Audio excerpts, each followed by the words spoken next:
नमस्कार दोस्तों, ये video editorial compilation for mains का पार्ट है। आप प्लेलिस्ट में जाके एडिटोरियल की वीडियोस पेपर वाइज और टॉपिक वाइज देख सकते हो।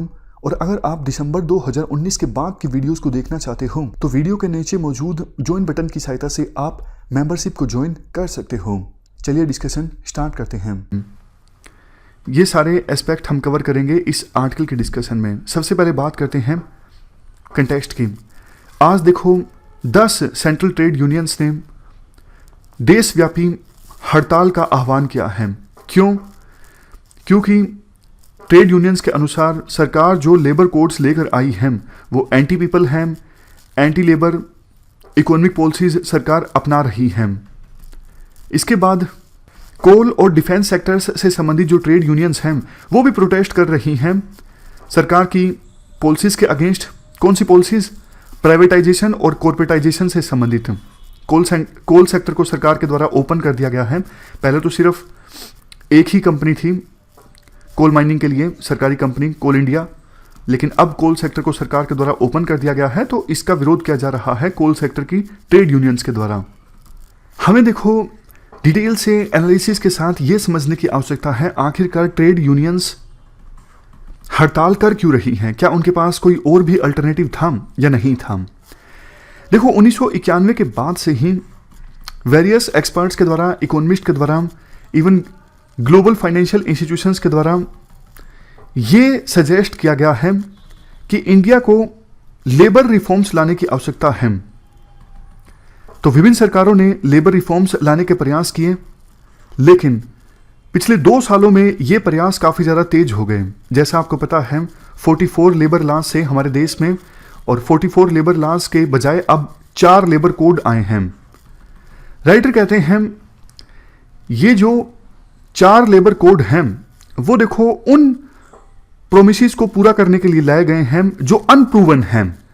जैसे जो आर्गुमेंट दिया जाता है कि लेबर लॉज हमारे देश में बहुत ज़्यादा कॉम्प्लेक्स थे, इस वजह से इन्वेस्टमेंट नहीं आ पा रही थी, या फिर इंस्पेक्शन सिस्टम हमारे देश में काफ़ी ज़्यादा खराब था, इस वजह से इन्वेस्टमेंट हमारे देश में नहीं आ रही थी। ये माना गया है विभिन्न सरकारों के द्वारा।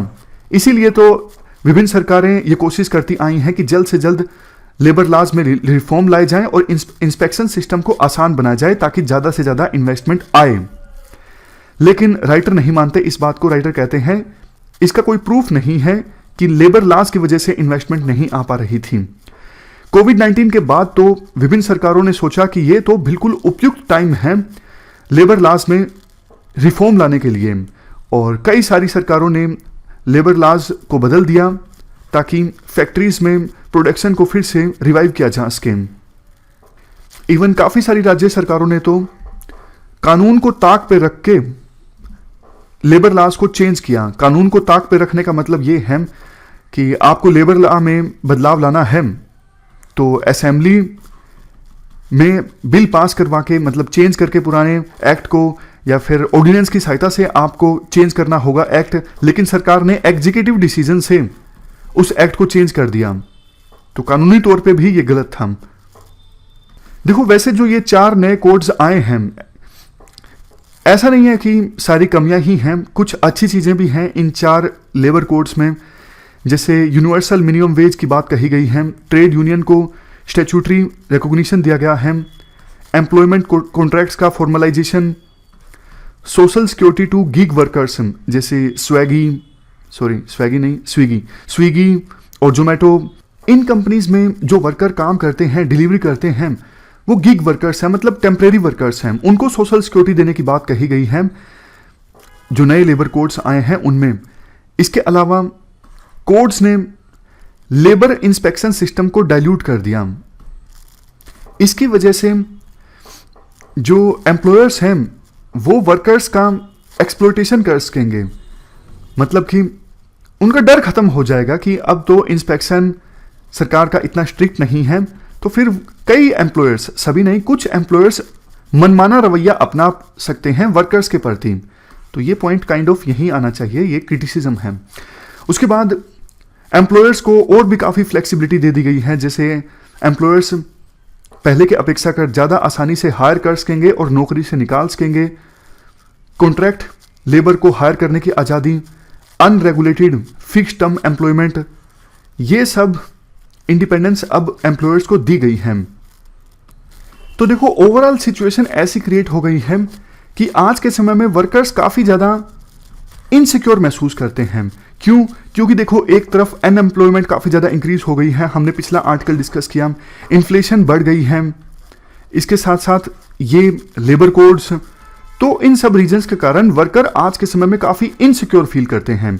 इवन देखो जब कोविड-19 आया, एकदम से भारी माइग्रेशन देखने को मिला शहरों से उन स्टेट्स की तरफ या फिर गांव की तरफ जहां से वर्कर्स आए थे काम करने के लिए।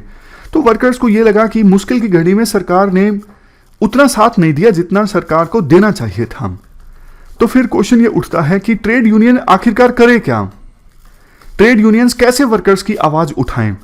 देखो ट्रेड यूनियंस के पास ये सब रास्ते हैं, जैसे social dialogue, political lobbying, political confrontation through opposition parties, legal action by approaching the judiciary, seek the international labour organisation intervention, और सबसे लास्ट में डायरेक्ट इंडस्ट्रियल एक्शन जैसे हड़ताल।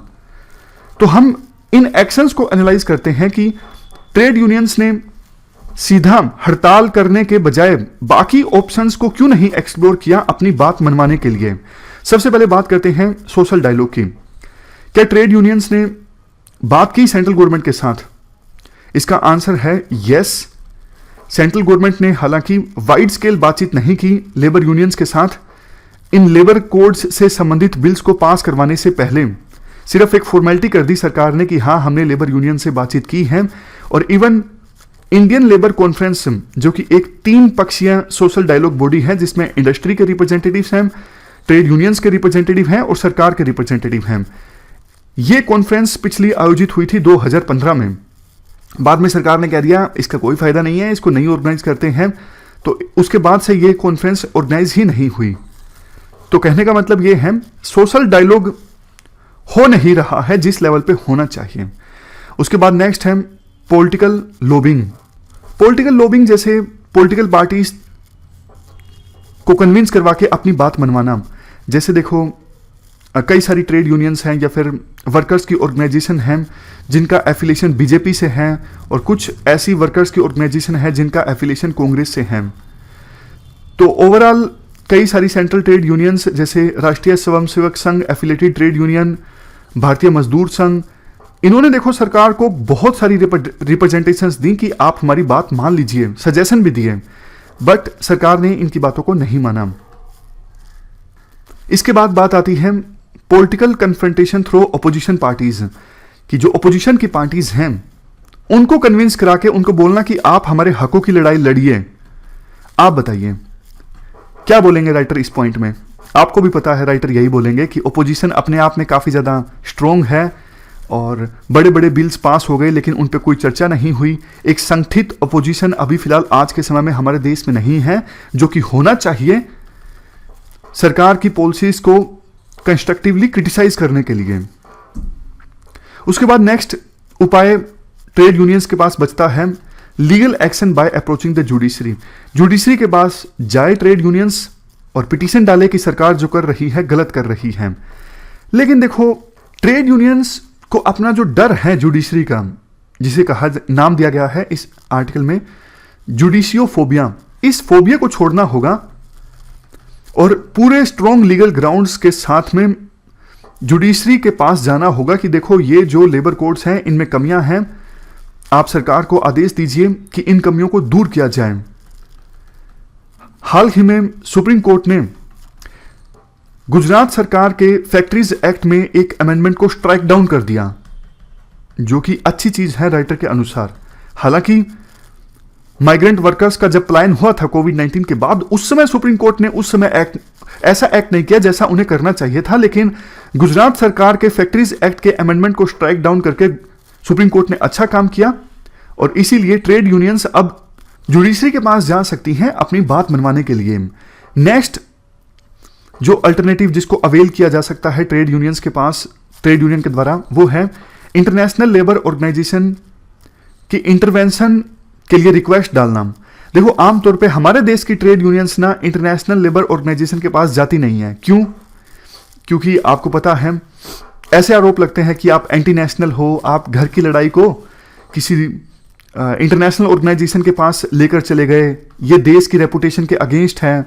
ये सब आरोप लगते हैं, इसलिए देश की ट्रेड यूनियंस आमतौर पर इंटरनेशनल लेबर ऑर्गेनाइजेशन के पास कंप्लेंट करती नहीं है। हालांकि इंटरनेशनल लेबर ऑर्गेनाइजेशन का अपना एक कंप्लेंट मैकेनिज्म है।